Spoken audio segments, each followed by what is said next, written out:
Backup domain controllers are NT servers that have been configured as a domain controller server and receive copies of the PDC's SAM database. Backup domain controllers offer two main benefits. They can be used for offloading logon authentication from the PDC, and they can be used for fault tolerance. The reason we may want to offload the logon authentication process is because of the number of users an NT server domain can support. A single domain can have several thousand users, which can cause major network traffic and a slowed response time during the peak logon hours, first thing in the morning and after lunch. If our domain spans a wide area network, we may want to put a BDC on the remote sides of the WAN link. This setup has two advantages. The first advantage is speed. If the user can authenticate to a local BDC as opposed to a PDC on the other side of a WAN, they'll get better performance. And the second advantage is stability.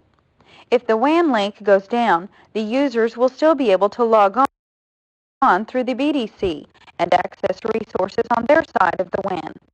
Also, even if our domain does not span a WAN, it is still advisable to have at least one BDC for fault tolerance purposes. If a PDC becomes unavailable due to maintenance or failure, a BDC can easily be promoted to a PDC. Thus, we can avoid having a time when no network logon access is available.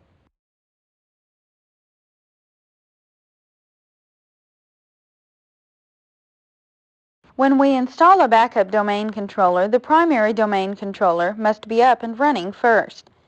During the BDC installation process, we'll be prompted for the domain name, the administrative account name, and the administrative password.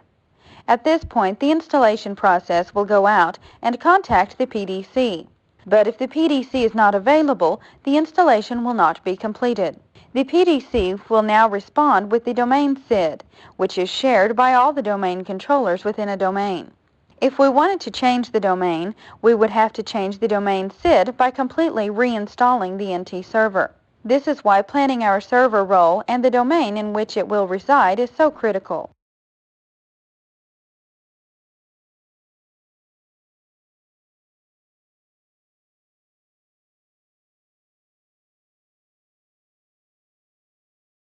As we mentioned earlier, the SAM database is read-write on the PDC and read-only on the BDCs.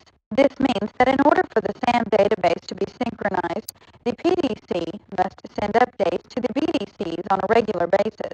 By default, the PDC will update the BDCs with any changes to the SAM database every 5 minutes.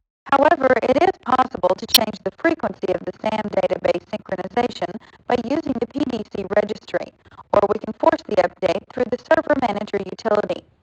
If the PDC is shut down and we try to modify an account from the BDC, an error message will appear stating that the PDC is on the other side of the download WAN link and no administration is available.